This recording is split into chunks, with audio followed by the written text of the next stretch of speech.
वस्तु व्यवस्था एक ऐसी व्यवस्था है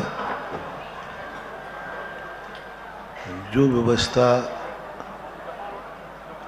समस्त जीवों को एक समान नहीं मिलती।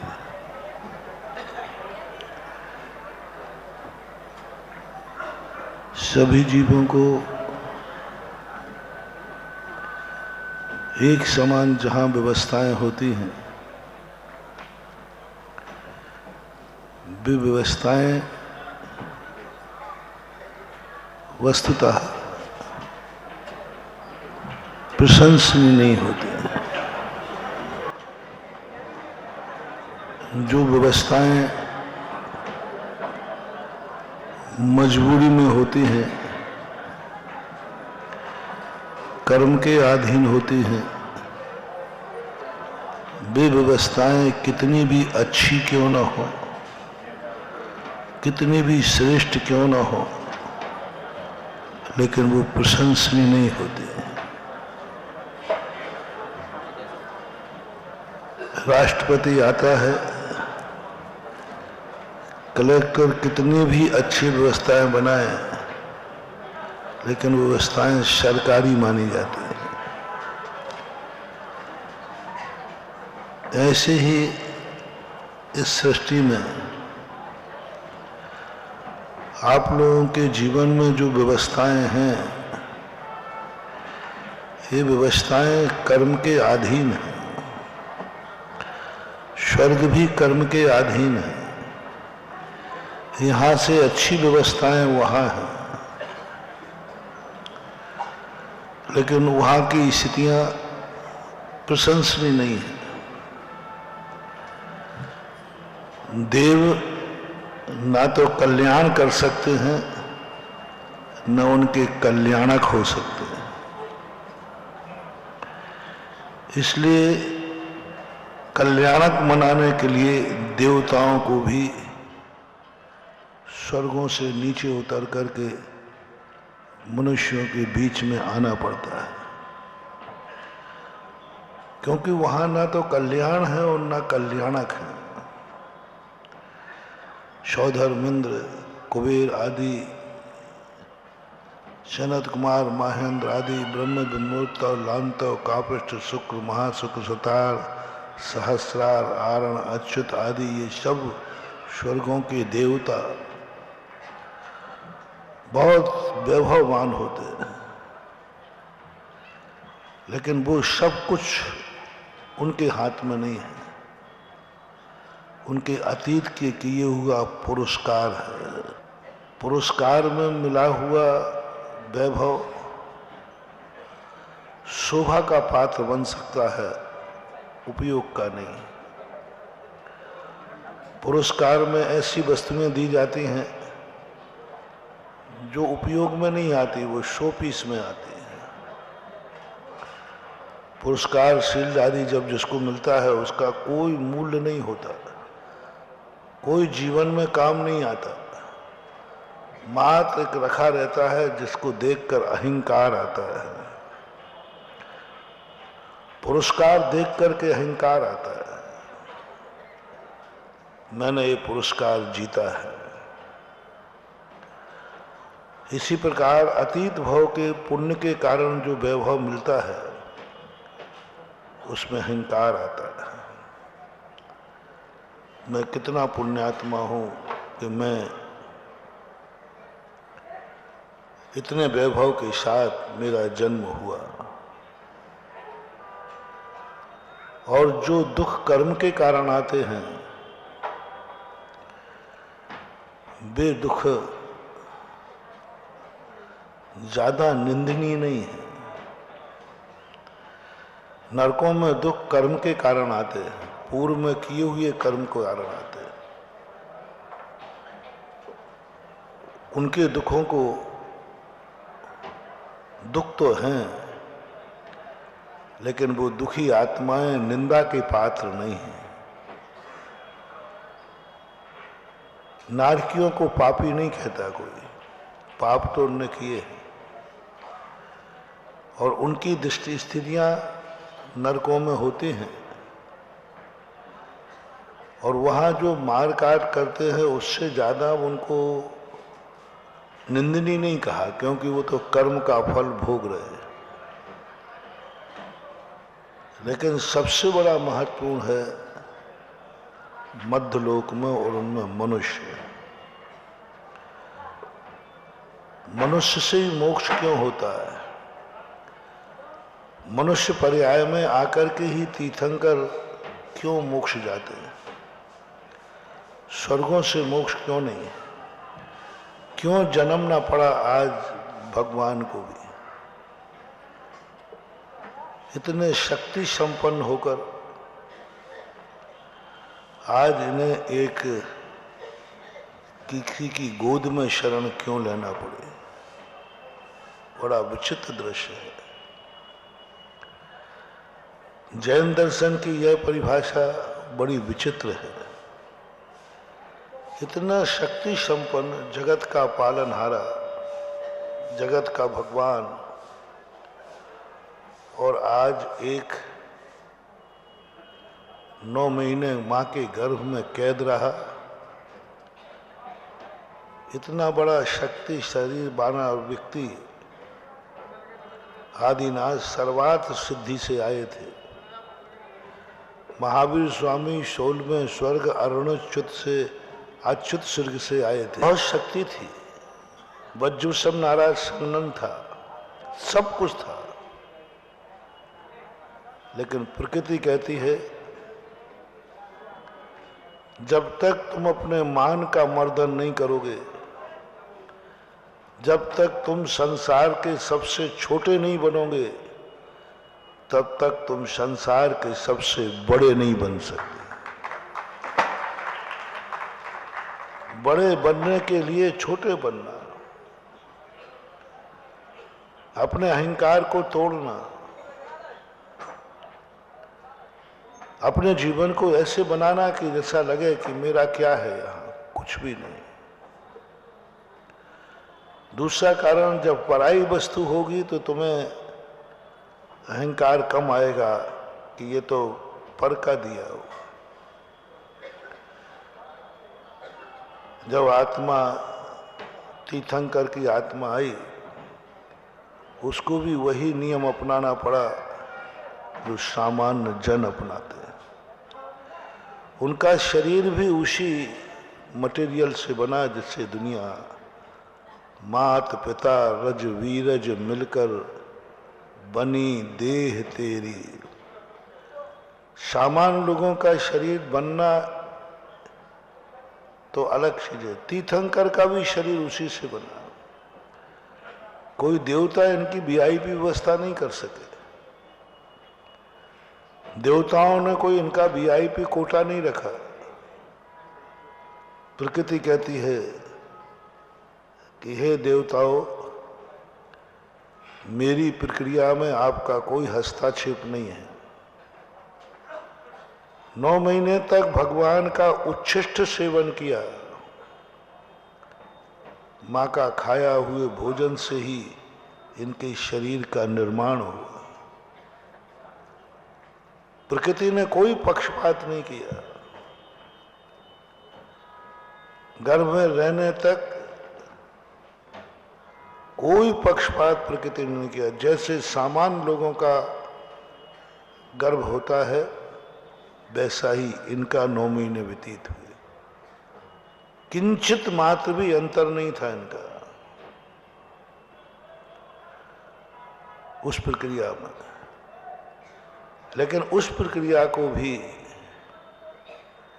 जब सबकी समान प्रक्रिया है तो इनको इतना महत्व क्यों दिया गया? क्यों इतना संस्कार दिया गया? क्यों इतना इनके वैभव का प्रदर्शन हुआ? कुछ ना कुछ तो इनके जीवन में है। क्यों इतनी सारी व्यवस्थाएं की जा रही हैं एक बालक के जन्म की? गर्भ कल्याणक मनाया 2 दिन से, ठीक है, छोटे रूप में मनाया। पंच कल्याणक शुरू हो गया था, इसलिए मनाना तो था ही। शुरू नहीं होता तो कानपुर का पंचांग अभी भी टल जाता है, क्योंकि कल जो पूज्य महाराज जी का हुआ उसके बाद तो टल जाता। लेकिन गर्भ में आने के बाद अब गर्भ में ज्यादा दिन भी तो नहीं रोक सकते। जन्म के बाद दीक्षा टाल देंगे, केवल ज्ञान टाल देंगे, लेकिन गर्भ नहीं टाला जा सकता। गर्भ का समय तो जो निश्चित होता है, उसके बाद यदि बालक गर्भ में रहता है तो बालक को भी खतरा है और माँ को भी खतरा है, ऐसा आप लोग बताते हैं, डॉक्टर बताते हैं। एक कुछ देर के लिए भी नहीं रख सकते, उसके सिस्टम प्रकृति में ना। इसके बाद बालक को नियम से बाहर आना ही है यदि उसको बचना है तो। इसलिए आज भगवान का जो जन्म हुआ, इन व्यवस्थाओं को देखते हुए, क्या ये व्यवस्थाएं अब यहाँ जो व्यवस्थाएं मध्यलोक में की जाती हैं, कर्म से व्यवस्थाएं नहीं होती हैं, अवस्था से व्यवस्था होती है। जो अवस्था से व्यवस्था होती है वो व्यवस्था पुण्यशाली मानी जाती है। वो व्यवस्था स्वयं को बचाती है और दूसरों को पुण्य में कारण बनाती है। हमारे पूज्य आचार्य महाराज कहा करते हैं कि अवस्था यदि तुम्हारी सही है तो व्यवस्थाओं के संबंध में सोचना नहीं। व्यवस्था जो अवस्था के अनुसार होगी वह व्यवस्था तुम्हारे लिए भी दोषों से मुक्त करेगी, और जो तुम्हारी व्यवस्था करेगा उसका भी कल्याण ही होगा। एक व्यवस्था व्यक्ति अवस्था के अनुसार नहीं करता, व्यवस्थाएं करना है तो करता है, वहां ड्यूटी है, वहां उसको व्यवस्था करना ही है, कोई नहीं टाल सकता। नियोगी प्रक्रिया नहीं हो, जो प्रक्रिया तुम्हारे अधीन हो। मैंने कहा ना, कलेक्टर व्यवस्था करता है, नियुक्त है, क्योंकि राष्ट्रपति आ रहा है, प्रधानमंत्री आ रहा है, उसकी ड्यूटी है, व्यवस्था कर नहीं रहा, उसको कोई पुण्य नहीं लगना, क्योंकि वो तो सरकारी ड्यूटी पर है। पर लोग इतने कहते हैं कि बहुत अच्छी व्यवस्था है।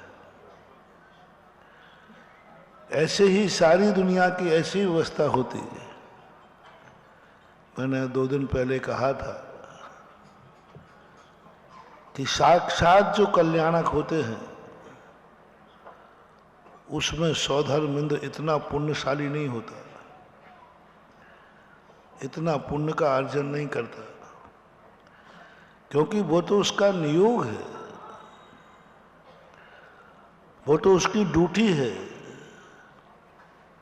वो तो उसने नियुक्त किया है, उस काम को उसे करना ही पड़ेगा। उसे पंचकल्याणक का पुण्य नहीं लगता, पंचकल्याणक का पुण्य नहीं लगता उसको, सौधर्मिंद्र को, जो स्वर्गों का सौधर्मिंद्र, क्योंकि वो कलेक्टर के समान ड्यूटी पर है,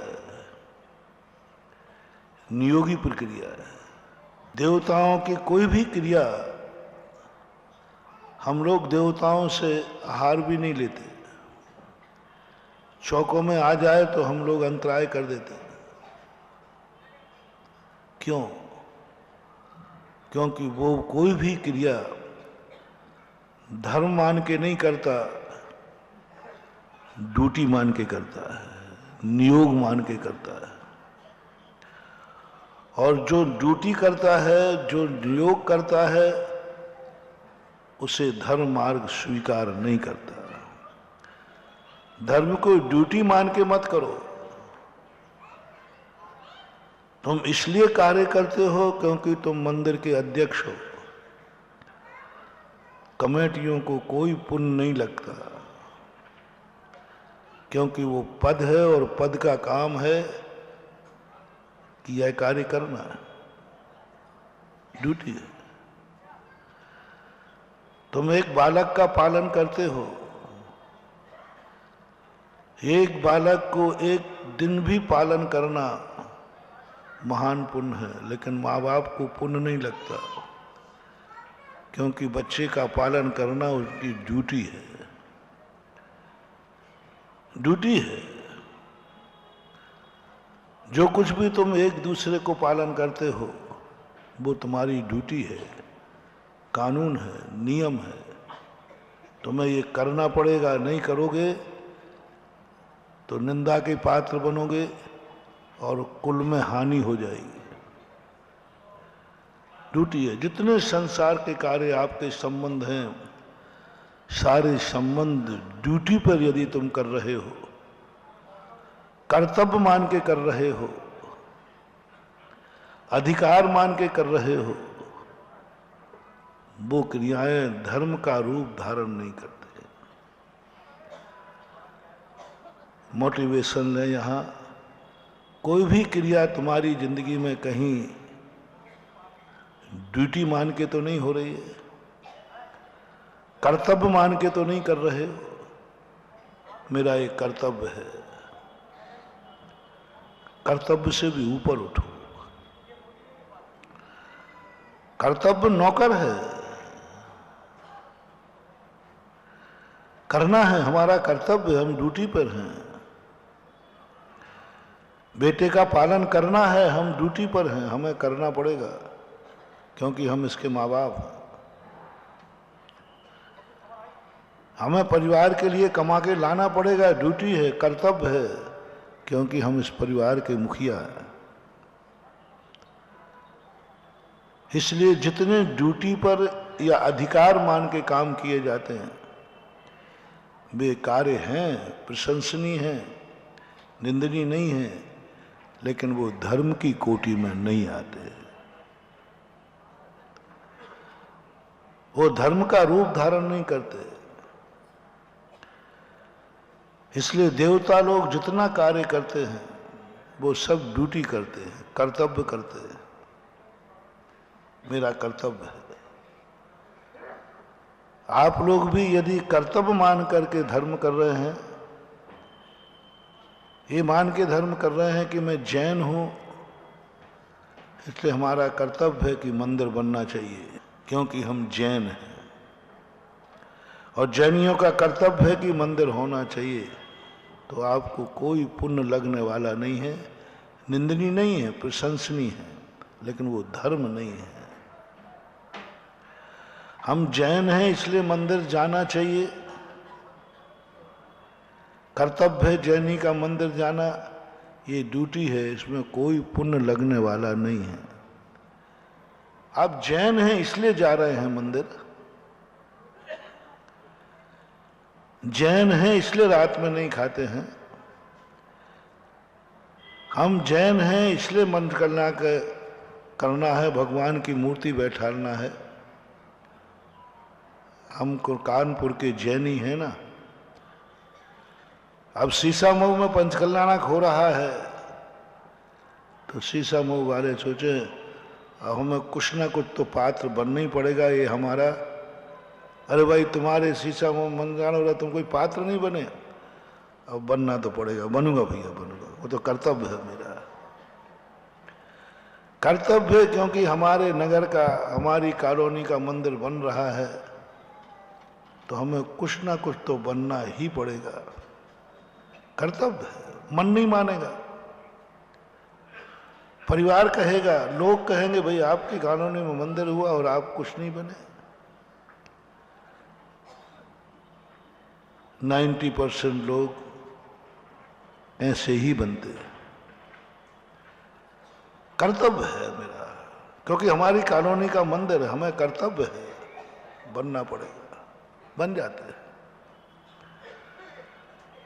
हम जैनी हैं इसलिए मंदिर चले जाते हैं। महाराज आए हैं, जैनी हैं, हमारा कर्तव्य है कि हमें चौका लगाना है, आप लगा लेते हो। कर्तव्य है, कर्तव्य है आपका कि तुम जैन हो, तुम्हारे गुरु यहाँ आए हैं, तो तुम्हारा कर्तव्य है कि चौका लगना चाहिए। कोई पुण्यबंध, मोक्ष मार्ग का पुण्यबंध होने वाला नहीं, ये धर्म की कोटि में नहीं आएगा। पुण्यबंध होगा वो सांसारिक पुण्यबंध, क्योंकि तुमने कर्तव्य मान लिया है। आप लोग कर्तव्य की बहुत प्रशंसा करते हैं, भाई कर्तव्य का तो निर्वाह करो। आज मैं तुम्हें कर्तव्य से ऊपर जो होता है उसका नाम धर्म होता है।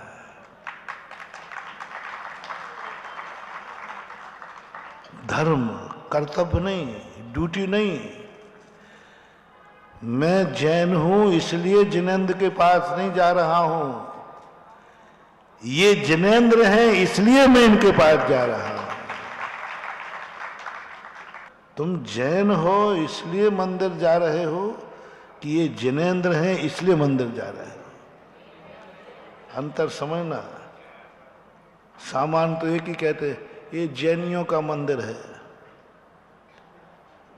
मैंने तो नहीं देखा, कितनी दादागिरी है। मंदिर जिनेंद्र देव का और कहते हो जैनियों का मंदिर है। जैनियों के गुरु हैं, जैनियों का पंचकर्णक हो रहा है। ये सब बहुत गलत हो रहा है। पंचकल्याणक जैनियों का नहीं हो रहा है, जिनेंद्र देव का हो रहा है। जिनेंद्र देव का हो रहा है। हम मंदिर इसलिए नहीं जा रहे कि हम जैनी हैं, हम इसलिए जा रहे हैं कि ये जिनेंद्र हैं। जैनी मान के जाओगे तो कर्तव्य आएगा, और जिनेंद्र मान के जाओगे तो धर्म आ जाएगा। जैनी बन के जाओगे तो जब तुम जैनी नहीं रहोगे अगले भाव में छूट जाएगा। जैनी मान करके सम्यक दर्शन प्राप्त करोगे तो तुम्हारा सम्यक दर्शन भी नहीं होगा और अगले भाव में मिथ्या दृष्टि रहोगे। और जिनेंद्र मान के जाओगे तो कहीं भी जन्मोगे वहीं तुम्हारा सम्यक दर्शन सुरक्षित रहेगा, क्योंकि तुमने जिनेंद्र को, जिनेंद्र हैं इसलिए मैं जा रहा हूं। सीसामऊ का पंचकर्णक, कानपुर के पंचकर्णक नहीं कर रहे हो, कानपुर का पंचकर्णक नहीं हो रहा है, जिनेंद्र देव का पंचकल्याणक हो रहा है। कानपुर का पंचकर्णक होता तो मैं तो पंचकल्याणक में पहली बात आते ही नहीं। अब गुरु आज्ञा दे दें तो आ जाता, लेकिन कल स्टे लगा देता। कह देता भाई मेरे पूज्य आचार्य महाराज समाधि हो गई है, अतः उसके कारण से मैं तुम्हारे पंचकल्याणक में शामिल नहीं हो पाऊंगा। कानपुर से पंचकल्याणक से हमारे गुरु का महत्व ज्यादा है।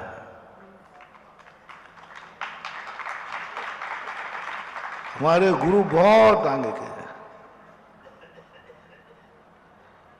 मैंने सोचा आज भी मैं आने वाला नहीं था, आ नहीं रहा था, उन्हें तुम्हें लोग कर लो। फिर एकाएक ध्यान आया, जैसे आचार्य श्री ने ही कहा हो। मैंने आज मन बनाया था, अभी भी चर्चा ही कर रहा था, जन्म कल्याणक है, तुम ही लोग कर लो, अपना जैसा करना है।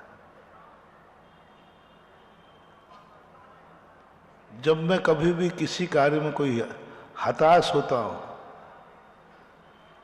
तो मुझे पता नहीं क्यों 2-4 मिनट के बाद कोई ना कोई मेरे सिरे आकर के कोई रास्ता बता देता है।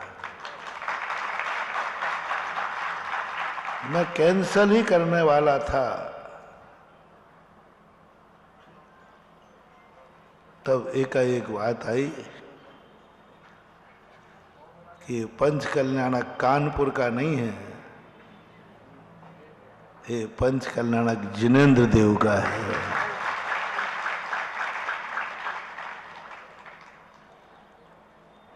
हमने ऐसा सुना था, आचार्य श्री के सामने भी सुना था कि आचार्य श्री पहले बहुत शुरू की बात है, 1973-74 की बातें होंगी। आचार्य श्री 2 कल्याणक में जाते नहीं थे, स्टेज पे ही नहीं जाते, विद्वान लोग मुनियों को बुलाते नहीं थे, क्योंकि भाई अभी तो गर्भ जन्म कल्याणक है, अभी तो ये महल बना हुआ है, ये अयोध्या का महल है, मरु देवी नाभि राय का महल है, ये तो महलों में मुनिराजों का क्या काम। 2 दिन तक ये पंडाल क्या है, महल है, अयोध्या का महल है, एक गृहस्थ का महल है, गृहस्थ के महल में मुनिराज कैसे जाएंगे। और गर्भ जन्म की क्रियाएं हैं, मुनिराज से क्या लेना देना है, क्या मतलब है। विद्वान लोगों के ऐसे तर्क होते थे। तो ऐसी स्थितियां आचार्य श्री ने कहा ठीक। फिर आचार्य श्री ने एक बार देखा कि भगवान मंदिर से उठ करके आते हैं, वो कहाँ बैठते हैं। तुम आए हो कि ये अयोध्या का राजमहल है, और हम आए हैं कि यहाँ जिनेंद्र देव भी बैठे हैं, जिन मंदिर है। बोलो इसी पंडाल में जिनेंद्र भगवान बैठे कि नहीं, तो हम तो मंदिर आए। और सौधर्मेंद्र वगैरह कहाँ है, ये नाभि राय के महल में आए, ये नाभि राय के महल में आए। इन्होंने आते समय किसके लिए आमंत्रण मांगा, अनुमति मांगी, नाभि राय से। कहाँ गए, नाभि राय के पास। सौधर्मेंद्र को आज मंदिर से कोई लेना देना नहीं है, नाभि राय के। जब जिनेंद्र देव भगवान बैठ सकते हैं, फिर आचार्य ने कहा कि हमने सोचा हम तो कहाँ लगते हैं, देवादिदेव जिनेंद्र भगवान भी उसी पंडाल में उसी वेदी पर बैठे हैं। जब जिनेंद्र भगवान गर्भ और जन्म कल्याणक में स्थापित रहते हैं, तो हम तो उनके लघु नंदन हैं। जहां जिनेंद्र देव हैं वहां मुनि महाराज भी हैं।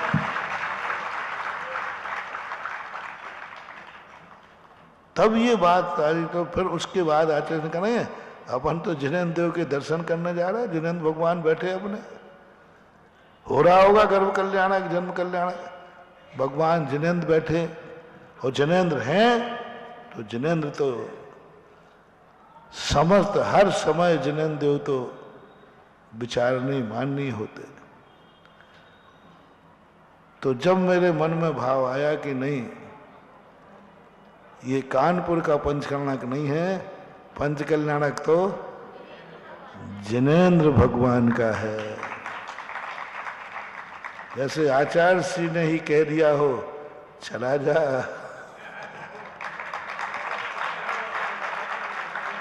ये भगवान का पंच कल्याणक है, और भगवान के पंच कल्याणक को तो तेरे गुरु भी मानते हैं और सब कुछ है।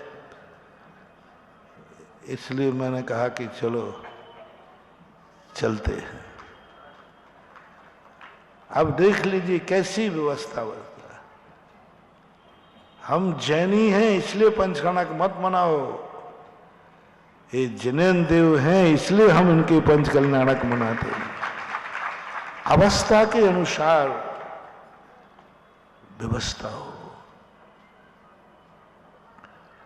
जैनी की हैसियत से व्यवस्था ना हो, जिनेंद्र की हैसियत से व्यवस्था हो। आज जो तीर्थंकरों का जो वैभव है, सौधर्मेंद्र अपनी हैसियत से व्यवस्था कर रहा है कि भगवान की हैसियत से व्यवस्था कर रहा है। सारे देवता अपना हैसियत से व्यवस्था कर रहे हैं या भगवान की हैसियत से व्यवस्था कर रहे हैं? भगवान की हैसियत से। उनकी क्या औकात? सौधर्मेंद्र यहां जो आया वो नियोग से आया, कर्तव्य मान के आया, लेकिन जब उसने 1000 आंखें बनाता है, ये नियोग नहीं है, ये अवस्था के अनुसार उसने व्यवस्था बनाई है। बस यही क्षण इंद्राणी के लिए महत्वपूर्ण हो जाती है। यही क्षण ड्यूटी है, कर्तव्य है, नियोग है कि तुम्हारा आनंद अंदर से उमड़ रहा है।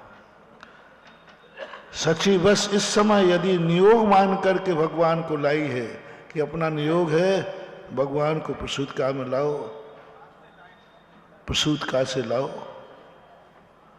और इंद्र को सौंप दो। नियोग है, ड्यूटी है नहीं। बस यहां पर जाकर इंद्राणी अपना नियोग से ऊपर उठ जाती है और जैसे भगवान को देखती है, देखते ही रह जाती, सब कुछ भूल जाती है। और जो अभी 10 मिनट का जो नाटक था, 10 मिनट का जो नृत्य कर रहे थे, ना दूंगी मैं, ना दूंगी मैं, बस यही इनकी जिंदगी को एक भवतारी बना देता है। ये नियोग नहीं था। नियोग तो ये था कि वहां से इंद्राणी को आना था, आकर के प्रसूतिकागृह में जाना था, माया को मायावी में मान उसमें लिटाना था, एक मायावी बालक को लिटाना था। ये नियोग था, ये ड्यूटी थी। यहां तक कोई पुण्यबंध होने वाला नहीं है, ये तो ड्यूटी है, उनको आना पड़ेगा, प्रोटोकॉल है। उसके बाद जो हाथ में लेने के बाद जो स्फुरन होता है, जो एक अनुभूति होती है आनंद की, ओहो, आज त्रिलोकीनाथ मेरे हाथ में, आज जगत के पालनहारे मेरे हाथ में। और वो जो आनंद की अनुभूति होती है, बस उस समय उसके आनंद की अनुभूति का जो पार होता है, वही उसका धर्म हो जाता है। और उसके बाद जो उसका मन करता है कि नहीं, मैं इनको कैसे छोड़ दूं, मैं कैसे दे दूं, वो है अंदर की दशा। ये नियोग नहीं था, ये नियोग में नहीं आता। ये नाटक करना कोई शास्त्र में, कोई नियोग में देवताओं को नहीं है। बस इतना ही लिखा है, भगवान को जाइए, उठा के लाइए और अभिषेक करिए। ये नियोग है, इससे आगे कुछ नहीं है। सौधर्मेंद्र कहते हैं, लेकिन वहां भी जाकर के जब साक्षात इंद्राणी का वर्णन किया, कहते ना कि जिसका होनहार अच्छी होती है, वह नियोग को भी धर्म बना देता है। नियोग कर्तव्य को भी वह धर्म बना देता है, कर्तव्य को धर्म बना देता है, कर्तव्य को धर्म बना देता है। एक बागवान था, वो एक मंदिर में प्रतिदिन जहाँ पर लोग अभिषेक करने बैठते हैं, वहाँ दिन भर पोंछा लगाता रहता था। मैं उसी मंदिर में बैठा था, तो मैंने बागवान की मेहनत देखकर अभी पोंछा लगाया था और फिर लगा रहा है। मैंने, बागवान क्या हो गया, इतनी कोई गंदगी तो पड़ी नहीं यहाँ पर, साफ फर्श है। क्या आपको कहा गया है कि तुम दिन भर पोंछे लगाते रहोगे? बोले नहीं। तो मैंने, क्यों लगाते हो? तो महाराज जी आपको कोई तकलीफ हो रही है? मैंने कहा मुझे तकलीफ जो है, मैं तेरी तकलीफ से तकलीफ है मुझे। क्या बात कही, क्या बात कही महानुभाव। अब वो ड्यूटी थी उसका, झाड़ू लगाना, पोछा लगाना कर्तव्य था। उसने कर्तव्य को धर्म में कैसे बदला, मुझे बात आज तक वो झूलती है वो घटना। उस दिन मुझे कर्तव्य और धर्म समझ में आया, कर्तव्य और धर्म समझ में आया। मैं कर्तव्य को ही धर्म समझता था जैसे आप लोग समझते हैं, कर्तव्य भी धर्म भाई। उस दिन समझ में आया कर्तव्य क्या था, ड्यूटी क्या थी, मंदिर को साफ रखना, यही ड्यूटी थी। गंदा नहीं होना चाहिए मंदिर, साफ रखना है, बस ये ड्यूटी है, कर्तव्य है। उसको उसने धर्म में बदल दिया। बोले महाराज जी हमें भगवान का अभिषेक करने नहीं मिलता। आपके जैनी जब अभिषेक करते हैं मेरा मन भी करता है, लेकिन नहीं मिलेगा।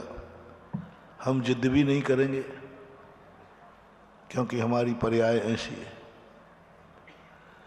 तो भगवान का अभिषेक जब जैनी करते हैं तो मुझे तो इस भाव में भगवान का अभिषेक मिलेगा नहीं, आप करने भी नहीं देंगे। लेकिन मेरी ड्यूटी है कि मैं फर्श को साफ करूं, तो भगवान का अभिषेक तो मैं नहीं करता हूं, लेकिन जो भगवान के अभिषेक करते हैं वो जिस फर्श पे खड़े होते हैं उसका मैं अभिषेक कर लेता हूं। मेरा दिमाग, मैं इतनी गहराई में कभी गया नहीं था धर्म में। बहुत पहले की घटना है, बहुत पहले की, शायद हो सकता है 88 की घटना, 88 की घटना।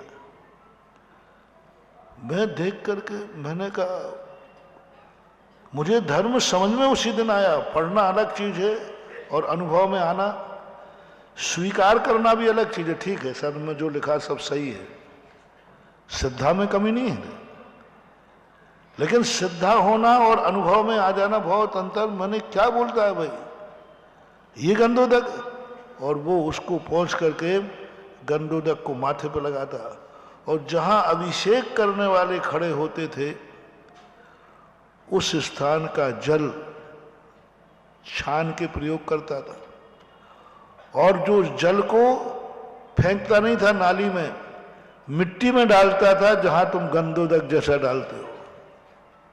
मैंने उसकी प्रक्रिया देख कर कहा, मैंने कि भगवान हम तो बहुत पीछे हैं, हो जैनियों आप बहुत पीछे हो।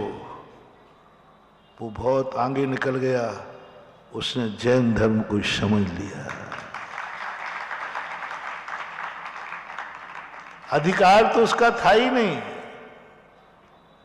मात्र कर्तव्य था, फर्श को ठीक करना, साफ करना कर्तव्य था। लेकिन उस साफ को, जल को पवित्र मानना ये कर्तव्य था या धर्म था, ये जरूरी नहीं था। साफ कर देता, और यदि मान लो गंधोदक को उसको उस माथे से नहीं लगाता तो कोई जरूरी नहीं होता। सफाई के लिए रखे ही आपने, सफाई के लिए था, साफ कर देता। लोग कर्तव्य को धर्म बना दिया। आज इंद्राणी का मैं यही दृश्य देख रहा था, अभी कई बार देखता हूं, बस यहां देख करके लगता है कर्तव्य इतना था, भगवान को लाना है, क्योंकि स्वधर्मेंद्र वहां नहीं जा सकता। माया भाई सब क्रिया करके ला कर दे देना, चुपचाप चले जाओ।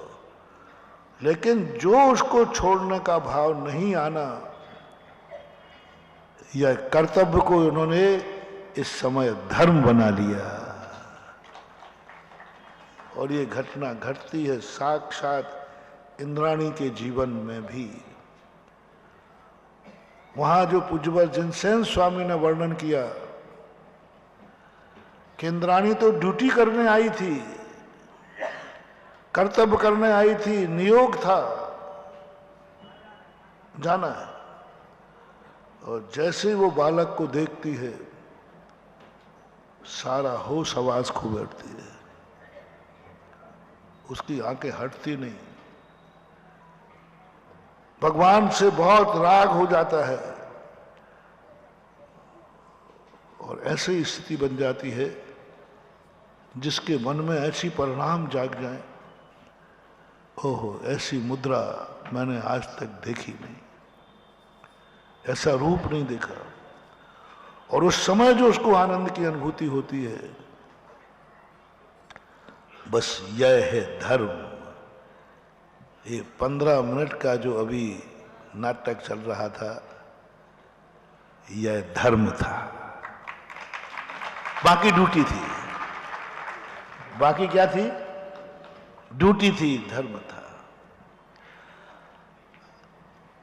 अब जो स्वधर्मेंद्र भी ड्यूटी थी, बालक को लाना है, ले जाना है, लेकिन स्वधर्मेंद्र का धर्म देखना। जिस समय भगवान मिलते हैं, भगवान को देखते उसकी आंखें इतने आश्चर्य को प्राप्त हुई, अतृप्त हो गया, अतृप्त हो गया। हालांकि बालक को जब समय जन्म लिया था, अवध ज्ञान से वहीं जान लिया था। देवता अवध ज्ञान से जान लेते, देवताओं को कोई पर्दा मर्दा नहीं होता, देवताओं को कोई पर्दा नहीं होता, कुछ नहीं। वो तो अवध ज्ञान से उसी समय जान लिया कि माता को भी जान लिया, बेटे को भी जान लिया। देवता तो आंख बंद करके, तुम कितने कमरा बंद करके बैठो, उनको साक्षात दिखता है। देवताओं से कोई छुप ही नहीं सकता। वो तो अवध ज्ञान से उसी समय जान लिया जब बालक का जन्म हुआ था, वहीं से देख लिया था बालक को, दोनों ने देख लिया था। यहां देखने के बाद अवध ज्ञान से नहीं, अवध ज्ञान से बालक को, भगवान को देखने से सम्यक दर्शन नहीं होता। यदि कोई यहां अवध ज्ञान से साक्षात श्री मंदिर भगवान के दर्शन करे, साक्षात किसी मंदिर में दर्शन करे, उसको सम्यक दर्शन नहीं होगा। अवध ज्ञान से, अवध ज्ञान से स्पष्ट दिखता है, आंखों से ज्यादा अच्छा दिखता है, पर अवध ज्ञान से किए हुए भगवान के दर्शन से पुण्यबंध नहीं बताया, बताया तो सम्यक दर्शन नहीं बताया। निधत निकाचित कर्मों का क्षय नहीं होता। जो आंख बंद करके अपने अवध ज्ञान से दर्शन करते हैं, सम्यक दर्शन किससे बताया? इन आंखों से दर्शन करने के बाद जो आनंद आ गए। अवध ज्ञान में ज्यादा अच्छा बालक दिखा था उनको, पर वहां आनंद नहीं आया। मां जैसे अवध ज्ञान से बालक दिखा, उनका सिंहासन कंपायमान हुआ। अवध ज्ञान से जान करके 7 कदम चल करके अपने विमान से ही यहाँ के भगवान जन्मे को नमस्कार करता है। इंद्र इंद्राणी दोनों स्वर्गों में, अपने स्वर्ग में सूचना मिलती। उसके बाद अवध ज्ञान जब आंखों से उसने देखा, अवध ज्ञान जो आनंद की अनुभूति हुई। अब देखना, यहां धर्म शुरू होता है। कर्तव्य, ड्यूटी धर्म में परिवर्तित हो गई कि वो तो समझ रहा था इंद्राणी उद्दंडता कर रही है, इंद्राणी कर्तव्य जो खो चुकी है। ऐसा भगवान ने क्या रखा? अवध ज्ञान से देख लिया था उस समय तो इसने कोई हट नहीं की। अवध ज्ञान से देखा था बालक को, तब इसने नहीं कहा कि भगवान बहुत अच्छे हैं, भगवान बहुत सुंदर है। उस समय इसने नहीं कहा कि मैं भगवान को लेने के बाद ध्यान रखना तुम्हें दूंगी नहीं, पसीना दिला दूंगी। कह सकती थी, अवध ज्ञान वहीं हुआ था। भगवान इतने अच्छे हैं। आंखों से देखने के बाद जो अनुभूति हुई, सौधर्मेंद्र ने जैसे आंखों से देखा, ओहो, अब पता चला सची क्यों नहीं दे रही थी। मेरी आज्ञा का उल्लंघन नहीं, उद्दंड नहीं थी। ये मुद्रा ही ऐसी है जो देखेगा वो देखता रह जाएगा। और इतना आश्चर्य को प्राप्त हुआ। अब देखना, कर्तव्य धर्म बदल रहा है। 2 आंखों से वह तृप्त नहीं हुआ। द्वक्षा शक्रः सहस्त्राक्षो बहु बहु विस्मया, ये नियोग नहीं है। 1000 आंखें लगाना ये नियोग नहीं है। कभी सौधर्मेंद्र कभी 2 आंखों से ज्यादा लगाते ही नहीं, होती नहीं। कितनी अच्छा वैभव मिल जाए, कितनी सुंदर वस्तु क्यों ना हो, सौधर्मेंद्र देवता या तो अवधियान से देखते हैं और या फिर 2 आंखों से देखते हैं। लेकिन भगवान को देख करके तो वो देखते ही रह गया और 1008 आंखें लगा करके भगवान को देख रहा है। ये है धर्म, कर्तव्य के साथ धर्म, कर्तव्य में धर्म, कर्तव्य में धर्म। जो कर्तव्य में धर्म कर सकता है वो मात्र सम्यक दृष्टि जीव की एक कला होती है। मुझे कर्तव्य दो, मुझे ड्यूटी दो, मैं उसको ही धर्म बना लूंगा, वो ही मेरे लिए धर्म बन जाएगा। तो ऐसी स्थिति में अवस्था को जब मिले, वह अवस्था जब हमारे लिए पूजनीय हो जाए, आप लोग इन पंच कल्याणकों को, मैं जो कह रहा था, उन इंद्रों की अपेक्षा ये सौधर्म इंद्र वो असंख्यात पंच कल्याणक मना लेता है तो भी उसका पुण्य नहीं लगता। और मनुष्य भाव में मूर्ति का एक पंच कल्याणक करना सौधर्म से अनंत गुणा ज्यादा है। ये इस सौधर्म ने उस सौधर्म से ज्यादा पुण्य कमा लिया अभी इन 5 मिनटों में,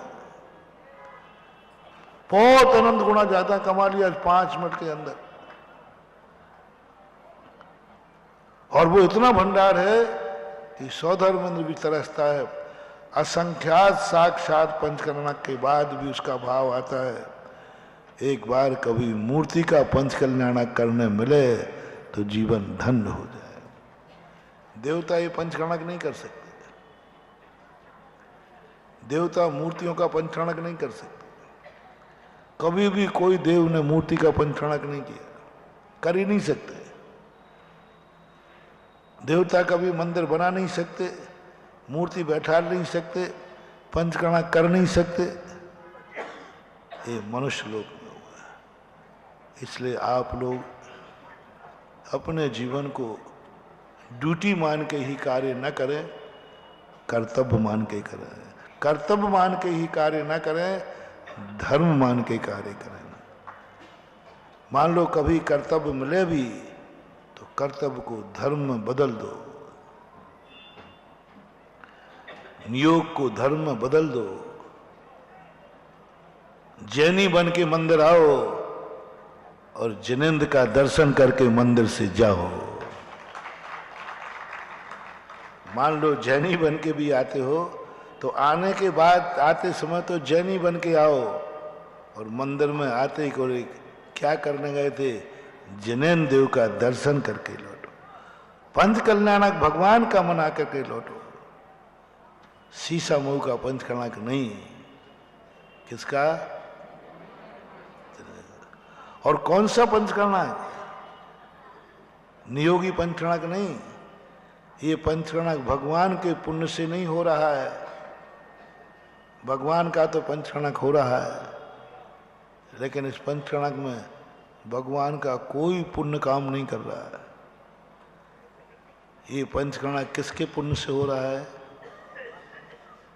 अपन सबके पुण्य से हो रहा है। भगवान के पुंज का कल्याणक तो चौथे काल में हो गया, उनके पुण्य से हुआ। और यह पंचकल्याणक जो है अपन सबके पुण्य से हो रहा है, पुण्य है अपना। कल कहा था ना पूज्य गुरुदेव की कि आचार्य महाराज वो तो अपने आप में अपने पुण्य से थे, वो महान थे, उन्होंने रत्नत्रय पालन किया, उनका बहुत बड़ा पुण्य था, पता नहीं कितना था, पर वो अपने गुरु बने, ये अपना पुण्य था। वे मुनि बने, वे साधु बने, उनका पुण्य था, लेकिन हमने उनको गुरु माना, ये हमारा पुण्य था। वो हमारे गुरु नहीं बने हैं, हमने उनको गुरु बनाया है। वो तो साधु बने थे, वो तो रत्नत्रयधारी बने थे, गुरु बने ही नहीं थे। गुरु भक्त बनाता है, साधु स्वयं बनता है और गुरु शिष्य बनाता है। गुरु अपन ने बनाया, अपना भाग्य, अपने अवभाग्य है। इसलिए कई लोग कह रहे थे कि महाराज की समाधि पर विषाद क्यों? मैंने कहा साधु का विषाद नहीं है,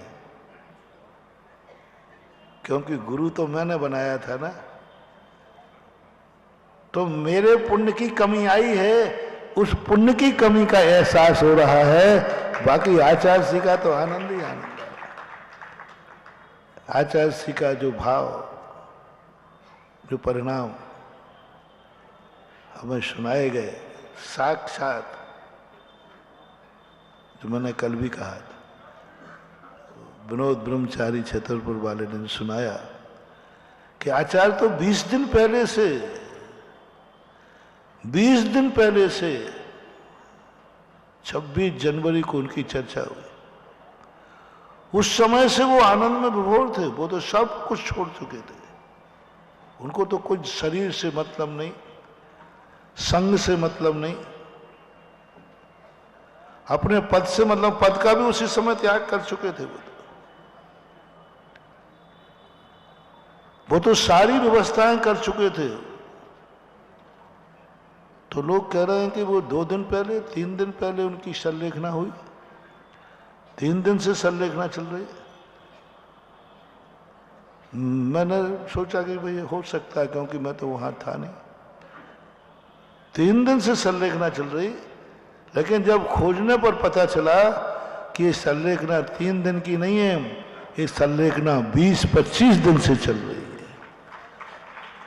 भावात्मक संलेखना तो शुरू से, हमने कल तुम्हें बताई थी कि आचार्य जी सदा समाधि की तैयारी, किसी भी समय यमराज आ जाए, आचार्य जी ये कहने वाले नहीं तो रुको, तैयारी तो कर लो, तैयारी तो कर लो। जो सामायिक में बोलते हैं शिष्य गुरु प्रपंचई, उसको क्या तैयारी करना संलेखना? लाखों वर्षों तक जीऊं या मृत्यु आज ही, जो तैयार बैठे हैं हमेशा, गुरु और प्रपंच, शिष्य प्रपंच हैं। जिन गुरु को इतना बड़ा संग प्रपंच लग रहा हो, उस गुरु की संलेखना सदा चल रही है। महानुभाव, प्रपंच लग रहा है। मैंने तो ये सुना है कि शिष्यों पर गुरु को गर्व होता है, मालूम मेरे कितने शिष्य हैं, आनंद है, मेरे कितने शिष्य हैं, हो मैंने कितना पुण्य किया, इतने शिष्य हैं मेरे। ये तो हमने सुना है कि गुरुओं को अहंकार होता है, मेरे 100 शिष्य, मेरे 200 शिष्य, मेरे 500 शिष्य, ये तो सुना है। लेकिन ये किसी से नहीं सुना कि शिष्य संग भी ये प्रपंच है। प्रपंच शब्द अच्छे शब्द में प्रयोग किया जाता है कि बुरे में? बोलो ना, अरे ये तो भैया प्रपंच है। प्रपंच है ना, माया जाल है। आचार्य ने सन 1982 में कह दिया, ये शिष्य पद सना ये सब प्रपंच है। प्रपंच वो शब्द कल से ही मेरे लिए घूम रहा है, इतने दिनों में याद नहीं आया। इतने दिन के बाद कल याद आया कि गुरु महाराज तो 1982 से संलेखना की तैयारी कर रहे थे।